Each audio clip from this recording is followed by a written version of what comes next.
I think that feels like a nice package there. Yeah. Wow. Look at those phones light up. It's Felger and Mazz on 98.5 The Sports Hub. You never know where the next development is going to come from. Now, Dianna Russini holds all the cards from the perspective of she can tell her story. She can sell her story. She, at some point, whenever she chooses, can come out with some facts that could complicate Mike Vrabel's ability to balance the personal issue and the demands of being an NFL head coach.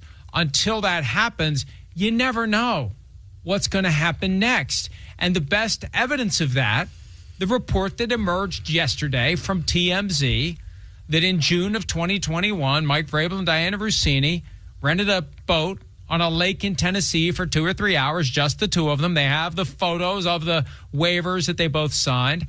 Mike Vrabel posed with the staff for a photo with the understanding that it wouldn't be posted on social media. Well, nobody said you can't sell it to TMZ.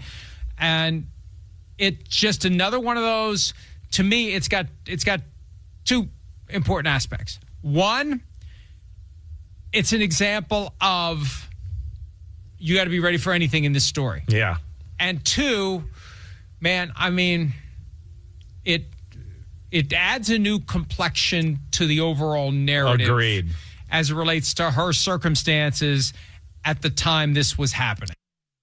It's final hour, Agenda-Free Friday. Felger and Mazz here on 98.5 The Sports Hub from our Town Fair Tire Studios. Of course, Agenda-Free Fridays are brought to you by our friends at Catches Law. Go to catcheslaw.com to schedule your free consultation. Today, as I like to say, I will go right to the phones unless we have a fresh thought for the 5 o'clock hour. Mazz, do we have one for the 5 o'clock hour? Kind of, but not really. What do you want me to do with that? All right, fine. Can I just get this off my chest quick? Yes, this is why I asked. I had just a quick thing. It's a stupid thing. It really has nothing to do with anything. But when Gasper mentioned Luka Garza, yes, I felt insulted. Like, the more I think about it, how did they start that guy in Game 7? Only Luka Garza. And the stat I didn't realize was I know that those three bums, Garza, Shireman, and Harper Jr. went 0 for 12. I didn't know they took 11 three-pointers of the 12 shots. That's so them. But go ahead, Garza. No, I just said Garza in particular offends me. I find his play offensive. He's a hack. The guy is a hack. And I understand some of the logic in that Cater was getting into foul trouble early. They probably don't want to avoid that. So they threw Garza out there as kind of a sacrificial lamb, thinking he would at least play hard. But he blows. He's just so bad. He's a bad player. He's literally a 12th man on a roster. He's that kind of guy. The more I think about it, that's insulting. It's insulting to put a guy like that out there for Game 7. Holy crap, what are we doing? Let alone Harper. Junior. Harper Jr. What did I call him the other day? I can't remember, but it wasn't Nelson. Harper. Porter. You called him Porter. I called him Porter. So Harper Jr., but Garza's worse. Like Harper Jr., I sort of look at, there's still a little bit of unknown there. I know what Garza is. He's a hack. Seriously, what was he doing out there in that game? What was he doing out there? Shooting threes. The starting lineup thing is got to be one of the worst decisions by any coach all time. What a horrible decision. It just shows you. I'm sorry, what is it? Porter? Are you kidding me? That was from earlier in the week. Joe Mazzulla has no touch. He has no feel. Oh, my God. You know, so it's like, okay, we need more energy out there, right? Like he had sort of buried the bench to that point. People started to chirp about it a little bit because in that Game 6, I want to say, in Philadelphia, when he took the starters out with about 10 minutes or whatever this was in the fourth quarter, he threw in the bench and all of a sudden they closed the gap and kind of made it a game, remember? Sure, of course. So it's like fans are chirping, well, why didn't we do this earlier? How come you don't put the bench out there? So he gets to Game 7, and instead of strategically just inserting a guy here or there to give you some of what they got at the end of Game 7. He says, okay, I'm just good. He just throws them all in there. Ron Harper Jr. and Garza are, I think, your 10th and 11th guy on the team. My gosh. So the guy, Mazzulla has no feel or touch for these games. Or he was being vindictive or something. Like, oh, okay, you want me to play the bench? Here you go. Something along those lines is nonsensical. It's unbelievable what he Mike. did. And it turns out that the guy that he didn't start, Gonzalez, was the most effective of them all. But he can't process it. He has no touch for these games. And he's just a numbers guy. And aside from the obvious thing, which is, you know why they made a little run there? Because the game was over. Yes. That's why the end of the game in basketball oftentimes is like the freaking month of September at the end of a baseball season when you call up all the scrubs. None of the numbers mean anything. I remember watching myself. I mean, the Sixers still had their starters out there. And Walsh and Gonzalez and Shyman, these guys went on a run and got it within 10 and tightened up a little bit. So Missoula's like, oh, I know. We'll play them all to start the next game. Like, idiot. No, and again, then Philly took it seriously at the beginning of the game, and they didn't score. 9-0, 30-15. Holy crap. Okay, back to your phones. Noel in Rhode Island. What do you think, Noel? Hi. Just want to see what you guys thought about, because I heard someone earlier talking about this, that Celtics need a point guard facilitator. I looked it up. We haven't had a good point guard facilitator since Rondo, and this isn't just a Missoula thing. It's been going on since Brad Stevens, where they have like this dominant point guard who's just trying to create shots for themselves. I wonder if that's the reason why the offense starts to slow down the way it does when we're in these big moments where it's like teams figured us out, they adjusted, and no one on the court seems to know how to create a shot at all. And you're just kind of dribbling the ball into the ground the whole time you're there. So here's the deal, Noel. Thank you for the call and for waiting. It's something to try to have a true triggerman, a true point guard, and put Brown and Tatum in motion as opposed to just standing there or doing one simple pick and roll and everyone else standing there. I'm like, I get it, but you understand what they're going to push back with. Well, if it's a pass-first point guard and he can't shoot, well, that defeats the purpose. We don't want guys out here who can't shoot because that doesn't space the floor and blah, blah, blah. So for them to get a true point guard, they would really have to change their philosophy. They would, yep, and they're not going to do it. But I encourage them to. I'll believe it when I see it. Mike is in Medford again, waiting patiently. Michael, thank you for hanging on. What do you got? Yeah, I want to give you a couple of Bruins rants. I really hope you can hear me out. When have we gotten to the point where we boycott Charlie Jacobs? This team hasn't won a Stanley Cup in 53 of the last 54 years. No Stanley Cups. Again, 53 out of the last 54 years. They've lost 6 straight home playoff games. Don't forget, they also lost 6 straight home playoff games to Florida. That's what led to Montgomery's firing. And McAvoy, I'm really glad you guys talked about him. 1 goal in his last 37 playoff games. Think about that for a second. 1 goal in his last 37 playoff games. His last playoff home goal in front of the fans he's been stealing from for 10 years. Try 2021.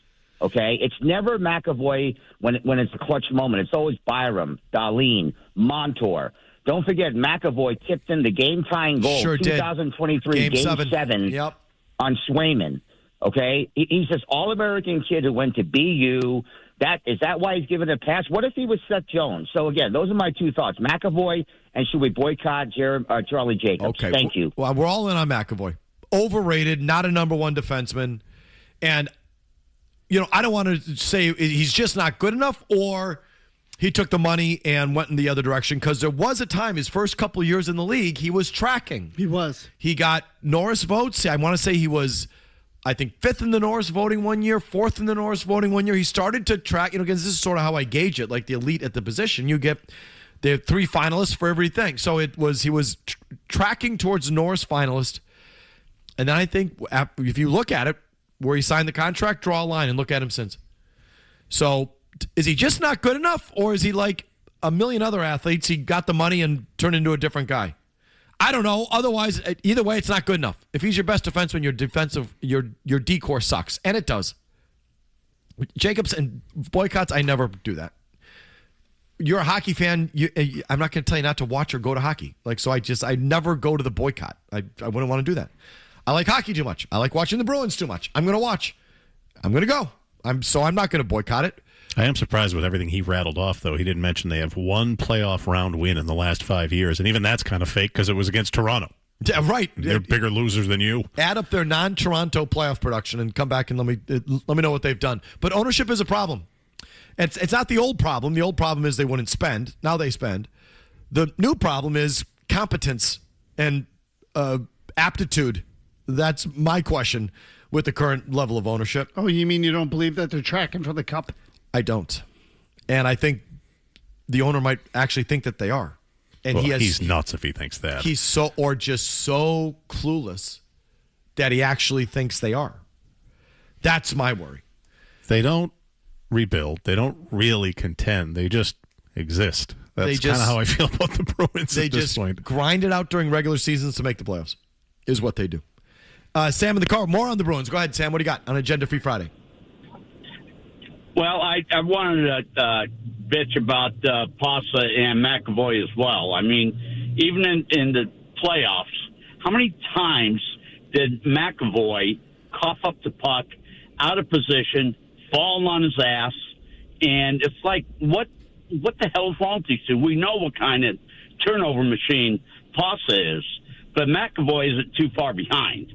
And I really think and they'll probably give it to one of them, but I think if either one get named the captain, it's a sad day, because if that's all you have to pick from, you got nothing going. You're in trouble. No doubt about it. Carl in Grafton on an Agenda Free Friday. Go ahead, Carl. Felger, Mazz, Murray. The Red Sox are really in trouble. Tampa Bay is about to go 6-0 in the division to start the season, and they're like a game and a half behind the Yankees. And Toronto and Baltimore, I don't think as bad as the Red Sox have. I just watched them get close and blow it last night, and I'm telling you, like, Caminero, like, it's not even hot yet. Like, that guy's crazy, and they play the oldest style of baseball in the world, and they're going to beat everybody doing it because it's different, and that's how they're going to stick out. I just want to hear, Matt, maybe what you have to say about, like, the chances of the Red Sox actually digging themselves out of the hole that they're in. I'll hang up and hear you guys. I mean, I got it at basically 0.0. So you don't need to ask me. I mean, I think you know my feelings. I think that they've fallen apart, and now they're falling apart internally on top of it. I said as soon as I came back at the beginning of the week, I think they are headed for another rebuild. I hope I'm wrong, but I feel like they're going to have to rip this thing down and start again with a new guy after they fire Breslow. It does kind of feel wrong, though, that the Rays have someone like Junior Caminero, who's a young player that looks like a real foundational building block, who actually has lived up to that billing. And, you know, unlike Roman Anthony, who swings a bat and gets hurt every time he tries to do it. Like, they don't have anyone like that. The Rays have someone like that, and the Red Sox don't. Mike, which of their young guys has gotten better? Zero. No, they all end up getting hurt or worse. Right, and not right. And when Murray says worse, like fall apart. Look at Bayo. Raphael has been okay. Duran's never been the same as he was 2 years ago. He looks awful right now. I don't feel like their guys get better. Dan and Carver, what do you got for us, Dan? Yeah, this Vrabel thing. What I find suspicious is, like, when they got caught holding hands in the desert, I mean, they came out swinging, defiant, angry, like, how dare we, with indignation. And now there's, like, open speculation about the paternity of the child, and the silence is absolutely deafening. I find that to be an odd look and a little foreboding. Well, the denial, I mean, certainly Vrabel coming out and saying laughable, we've all latched onto. But even Russini, a week after the fact when she resigned, go back and read that resignation letter. Like, she wasn't apologetic at all. Oh, my God, but not even not apologetic, just like still denying it. Yeah. For all intents and purposes. You know, this media frenzy. That's what it was. Yeah, that was the line. Right? You know, like, this is, it is, and I'm paraphrasing, but it's just far outpaced the facts of what went on. You know what I mean? So it was a denial, basically. It's like, guys, they got you. You don't have to admit to it, I guess, but I'd stop the indignation. The righteous indignation that you're being railroaded here, I'd cut with that. And I guess they just, or she couldn't bring herself to do it. I mean, and there were no gray areas. Like, I mean, really unbelievable. John on the Cape. Go ahead, John. Hello, John. Comment line says, Vrabel story never going away. Well, I don't believe that. All these things go away ultimately. Paul in Maine on the Red Sox. Hi, Paul. Hey guys. Now, Tampa Bay's current success is the worst thing that could happen to the Red Sox because this now empowers Breslow and his beanie hats to double down on their own dumbass sabermetric philosophy, which sucks because this team is equipped to spend money like the Yankees. Thanks a lot, Tampa. They just don't. Tampa knows how to Tampa. Yep. Milwaukee knows how to Milwaukee. The Red Sox do not know how to Tampa. They don't. They want to, but they can't. It's not in their DNA. They can't find prospects the way that they do. Not even close. And they can't. And they can't develop them. And, it always happens when you watch Tampa or Milwaukee. Like, they know how to play the game. The Sox don't know how to play the game. So, no, they're porked. They want to be Tampa Bay, and they don't know how to do it. I mean, it's laughable. That is laughable. Yes. How the Red Sox try to emulate some of these teams and can't come anywhere close to doing it. And the part that they always miss, and a lot of people miss, nobody gives a rat's ass in Tampa. If it goes bad, they're not going to hear it. And Boston isn't what it used to be. But the fact is that this market does have some level of expectation. And when you fail, you're going to hear it. And that is brutal for the young guys. Back to your calls at 617-779-0985. Felger. Shush. Mazz. The Sports Hub. Ladies and gentlemen, that's a bad look. You can't open your mouth on Twitch hours after blowing a 3-1 lead and talk about the officials are out to get you and how flopping has ruined the game. The fact that he is that smart and yet thought it would go over well to be like, yeah, I know I've won a championship here and been to 6 conference finals, but the year where my running mate was out with the torn Achilles and we flamed out a 3-1 lead in round 1, best year ever. Even if you feel that way, that ain't going to go over well. Winning that championship a couple of years ago should have been the end of the Tatum-Brown debate and the arguments and the conversations about who's more important. That should have been over. What Jaylen Brown did was breathe life into it on his own personal accord, on his own social media. My advice to Jaylen Brown is to go on vacation, bro. Like, quit doubling down because you're making matters worse. Jaylen Brown's a loser with a loser mentality. Is that right? I'm sick of Jaylen Brown. He's now my least favorite NBA player, period. And here comes no dribbling ass Jaylen Brown. I can't stand the Jaylen Brown. Jaylen Brown is the worst. He's the worst Brown of all of them. You're down to damn near 20. You pull within one, and all y'all did was launch 3-pointers. Bottom line is you had 3 chances to win 1 game, and you couldn't do it. You do not go home the next day and stream a show talking about he flops. That can't happen because now that's what everybody remembers. This is a completely unnecessary controversy. Please, Jaylen Brown, log off the internet. Like, dude, I agree with Perk. Go find some sand. Find a beach somewhere. Relax. This doesn't need to be messy. There doesn't need to be drama and is a divorce coming. A lot of bleep talking with the Celtics, period. Yeah, big time. Like, Brown's generated a lot. The team's getting a lot of grief, as they should. As they should. They're pretty substantially underachieving at this stage. Yes. I mean, pretty bad. And so I think they deserve it. We got another country heard from. Evan Turner. We have a cut from Evan Turner. This is unreal. This is the Bucks Center, right? No. That's you're thinking of Miles Turner. Yeah. Evan Turner used to play for the Celtics. Here. Then he got paid by Portland. It was he should owe Brad Stevens for the rest of his life. He made like $17 million there. Okay. Yeah, he signed like a 4-year, $68 million contract with Portland and then disappeared from the face of the earth. Now he's podcasting, of course. Yeah, probably. Okay, so this is Evan Turner about Tatum v. Brown, I guess. Go ahead. When we have to do a night and day comparison so I can give it to you so we can keep it real, I think what Jaylen did this year with that team, going second and doing all this and third and killing it, I believe Jaylen, that speaks volumes. I think if Jason, it were the other way around, I think Jason would be first in the East, and I think they would have made it out that game 7. Wow. What a kick in the face that is. That is unreal. For Jaylen Brown. Yes. I mean, so Jaylen Brown basically, Chris Gasper said it himself here today, that he basically feels squeezed out. He wants to get shown, have the same input that Jason Tatum does to the organization because it all sort of stems from this idea that, he's number 2 and second-class citizen as far as, compared to Tatum.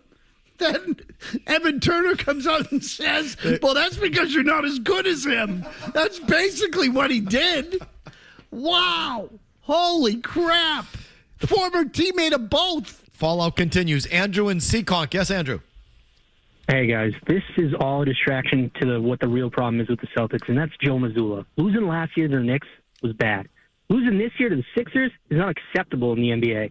You had two more talented teams that lost these series. He stinks. They won a championship with a wagon team. Anyone could have won with that team. He stinks. I agree. Their biggest problem is how they play. Now, that doesn't say and doesn't mean that they have a championship caliber roster. I think they did last year, providing their guys were healthy, which they weren't. But they definitely had the roster to get out of the East last year and the roster to get out of the East this year. Okay? They had the roster to get past New York or Indiana. They had a roster to get past anything currently in the East right now. It's not arguable either because Vegas agreed with you. They were the odds-on favorite to come out of the East once Tatum returned. You all felt it. You all said it.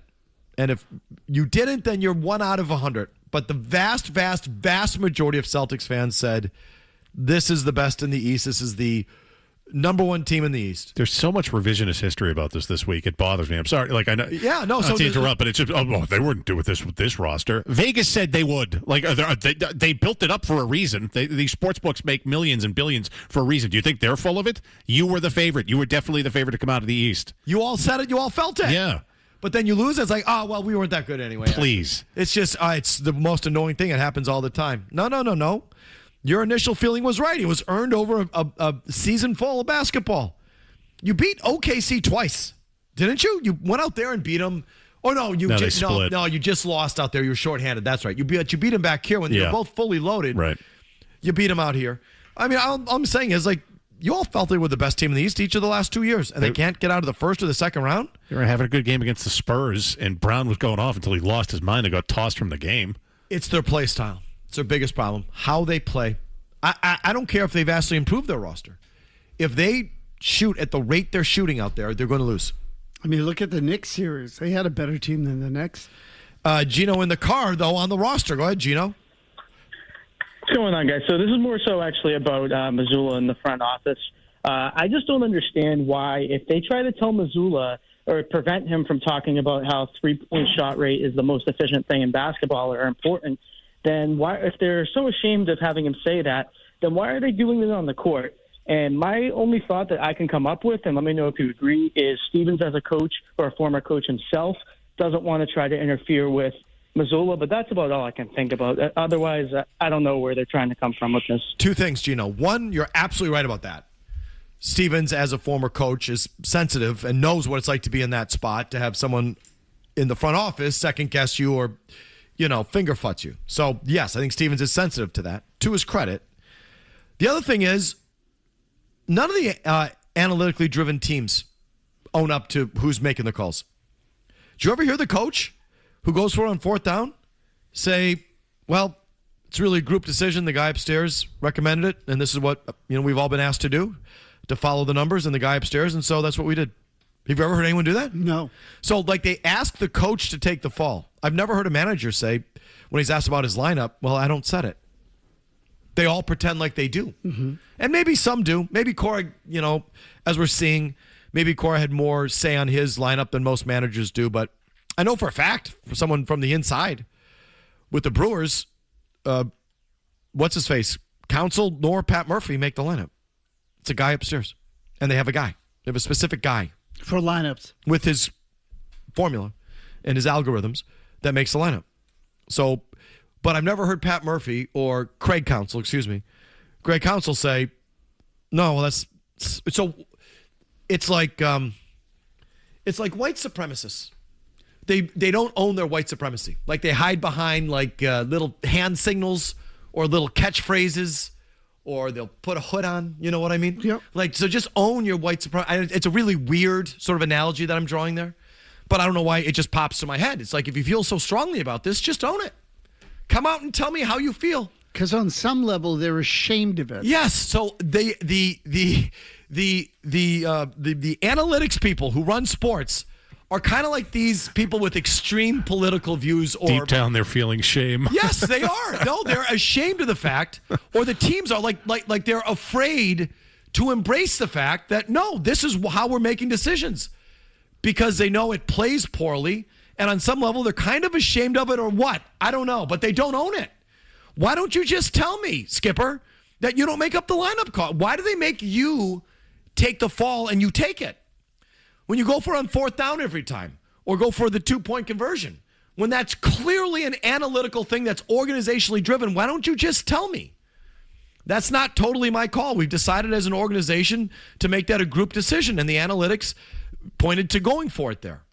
How come they never do that? I don't know. You got me. Again, I would say it's because they're embarrassed by it. So this is back to the Celtics thing. They're afraid to have Joe fully articulate it. One, because he sounds like a lunatic when he does. And two, it's this thing. They don't want you to know that they're just going by the numbers. Right. They know that that's a bad look. Because the next question is obvious. If the offense is just keep shooting threes no matter what's going on the floor, well, then what the hell do I need Joe Mazzulla for? I guess maybe that's it. Maybe that's it. I mean, really? If these managers and coaches admit it, then the next question is, then what are you doing there? Right. Babysitting, basically. But the answer is they all just sort of play along with this charade that it's the coach making the decision, when in some cases it's obviously the analytics have taken over. I mean, it's just obvious. We watch the games. We know what's happened in football with 4th down conversions and 2-point conversions and that. Like, it's obvious. That's not all. The coaches didn't all of a sudden as a group wake up one day and all 32 of them go, well, let's start going for this. What do you think? And they all start to, no, it all comes from the Sloan Analytics Conference, all comes from the same nerdatorium.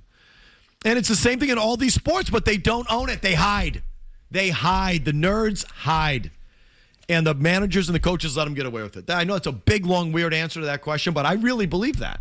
It's why don't you just own it, you guys? Why don't you just own it? Let Joe talk. I need more. I need more of him pounding the table. That we sound like a complete, stark, lunatic. Why do you keep asking? We find the 2-on-1s, and then we go for the open shot. Why do you keep asking me? He sounded like he was nuts. So let him talk. Let him defend himself on the 3-point thing. But they don't fully let him. Final segment of your wonderful thoughts, calls, and emails after Big Jim Murray gets you updated.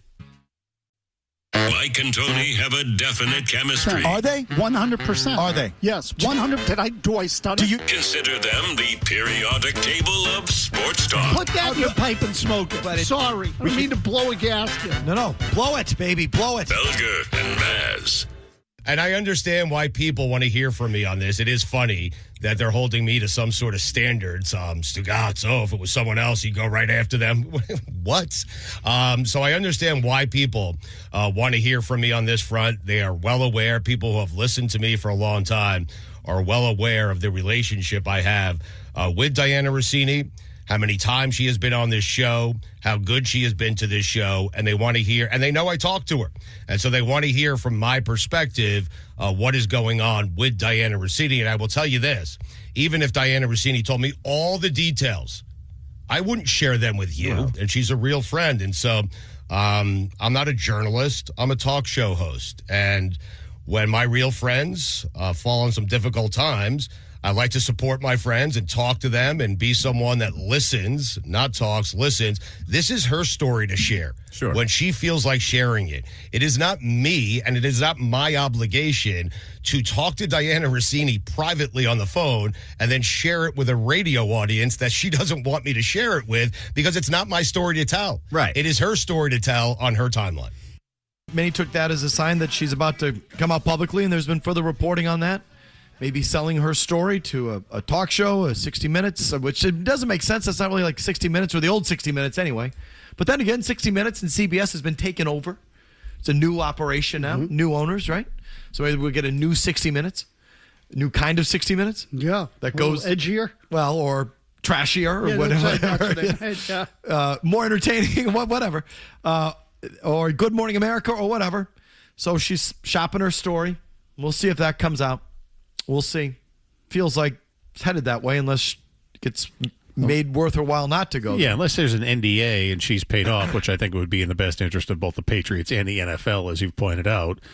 then yeah, it's all a matter of time before she says something. CBS Sunday mornings. Isn't that what Belichick was on? Then we got all that sound from, we're not talking about that, from Jordan Hudson. So we shall see on that. Let's do some emails, shall we? Let's wrap it up with some letters. Okay. It's the Coleman Electric email of the day. Dear Felger, I really hate you. And I think Mazz is a boob. It's electric. The Coleman Electric email of the day. It's electric. Send yours to Felger at 985thesportshub.com. Email of the day brought to you by Coleman Electric, a bunch of really good electricians helping homeowners just like you. When you need an electrician, you want to call Coleman. It's electric. Thank you. It is electric. It's electric. KUHLMAN. Panel replacements, old wiring, got to come out. They're a preferred dealer for Generic generators as well here in the Boston area. So if you need a generator, Generic should be it, and you should be doing it through Coleman, KUHLMAN. Mazz's opening take was about the rules in baseball, some of them anyway, not having worked. That they have the ban on shifts in the infield did not lead to more base hits, and that we need to further institute an illegal defense rule in baseball. But it's build and draw lines behind second base as a trapezoid. You can't line up behind second base or anywhere near it. Draw some lines in the outfield where you can't play doubles defense, etc., etc. Subject line: pink hats for everyone. Writes the emailer.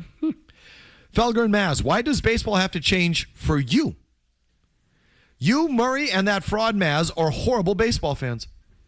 Baseball has bent over backwards to keep pink hats like you dubbers engaged. I don't know what that means. Now you want an imaginary trapezoid placed in the infield to have more base hits up the middle? Whee! How far do real baseball fans need to go to keep the pink hats happy? Do us all a favor and in all caps, stop watching. Honestly, I don't know how Jimmy Stewart does it. Joe from Concord, New Hampshire. He's got it backwards. Go ahead. I'm not a pink hat. I want the game to go back to what it was. I want the purest form of it. I want defense to be decided by guys who have range and athleticism and can make throws when they're on the run. And not where the card in their back pocket tells them to stand. Correct. I want the game decided by the players, not by the jackasses upstairs who have the data to tell them where to stand. Joe and everybody else, when we were kids, a ground ball up the middle was a hit. That card bothers me so much. It does. You know what? So, like, not to go off on this, too, just quickly. Like, the whole thing with the pitch tipping that went on in the Tigers series. Eric Hosmer's theory was that someone saw it on an iPad that Framber Valdez was tipping his pitches. Why are the iPads allowed in the dugout? Get rid of them. Get rid of those. Get rid of the note cards. You have to prep before the game. You don't get to bring notes when you take the test, at least in most cases. You prep before the game, then you get out there and you got to stand in your spot and you got to see how much you remember. That's the challenge. Put your freaking notes away. Put your computer away. Oh, God, it's so irritating. I think it was like the fourth. Sorry, it was like maybe the fourth inning. The game was tied 3-3. Chandler Simpson, I think that's the Rays left fielder. He makes this great diving catch, and I was like, all right, that's cool. And then he's back. Take out the card out of his back. It's crazy, right? Now tell me, where should I stand next? What is the computer? It immediately took away. The point is, it immediately took away from like, oh, that was a badass play to. Now, card, tell me where to stand next. Like, oh, please. I mean, seriously, it totally devalues the player. Subject line, Celtics 2027. Mary writes in, I don't understand the panic about the Celtics losing to a team that was superior to them. This, too. All season, they overachieved, and this is the thanks they get for busting their butts every night and beating the teams that they should have. I don't understand how Brad won Executive of the Year. He did nothing to help JB by bringing in quality free agents or quality players to assist him. He has yet to sign a quality free agent. DW is better as a secondary ball handler, Derek White. They need a point guard like C.J. McCollum and trade Hauser plus years of da-da-da-da-da. They don't need to trade for any of the current guys. They don't need to trade any of the current guys. They also need to hire another coach, i.e. Sam Cassell, who actually has a game with plays. But anyway, that first thing, I don't understand with the panic, they losing to a superior team. Now the Sixers are a superior team. It's just that. You all hate Embiid. We all know deep down that Embiid and Paul George are two of the biggest losers in the NBA over the last 15 to 20 years. Paul George is 35, but I read off for a fact he's basically, we'll call him 40. Again, Embiid's always hurt. He played himself back into somewhat nominal shape in the series because you suck so bad in it. You hate this team. We all think the 76ers are losers. And again, those two guys are the embodiment of losers in the NBA. And now they're the superior team. Between that and, well, the roster wasn't good enough. This talk this week is just, it's so stupid. They're not, they were the favorite to come out of the East from Vegas. They made the odds. Were they wrong? The series was somewhere from minus 1,000 to minus 1,300. Right. In favor of the Celtics. They were up 3-1. That too. They were up 13 points in Game 5 at home in the second half. They were up 3-1 with Games 5 and 7 at home, and Jason Tatum played in Games 5 and 6. And they were up double digits in the second half. Holy crap! Like, what are we doing? Now, if she signed off that email saying, hey, by the way, this is a coping mechanism, I'll accept that. Right, fine. exactly. Because tell it that's what it is. You can't really believe this because it's a crock. Kevin, let's do the final word right now, damn it. Right this second. Right this second. It's Felger here. Now on Felger and Mazz. It's the final word. Recapping this 4-hour show in 4 minutes, which leads to the question, does it really need to be 4 hours long? No! Final word brought to you by Town Fair Tire. Looking for the best deal on tires? There is only one place to go in Town Fair Tire. The best prices and great free services. Nobody beats Town Fair Tire. Nobody, Jimmy. Nobody. Now, before we get to the week in review to wrap things up, because I'm sure it'll have something in there with Kevin Majori and myself losing our minds over the Bruins getting boned in the lottery. Another lottery happened this week where there was more boning, by the way.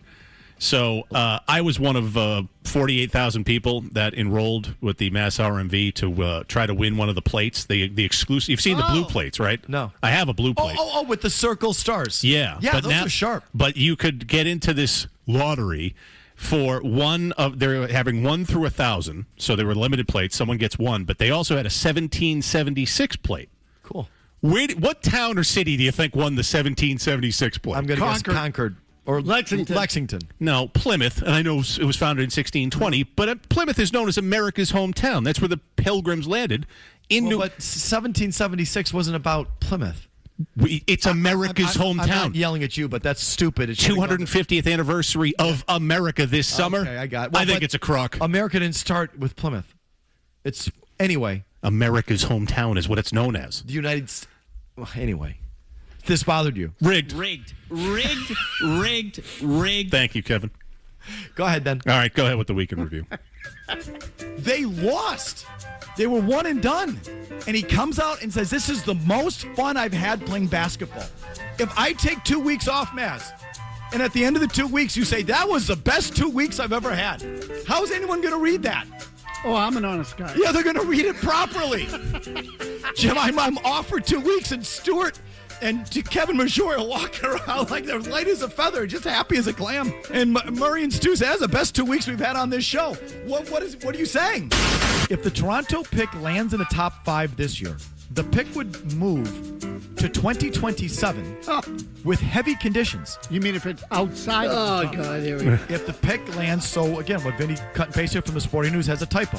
If the Toronto pick lands outside the top 5 this year. No, Mazz. Why'd you just confuse me? Why'd you do that? Sorry, go. The pick would move to 2027. Correct. With heavy.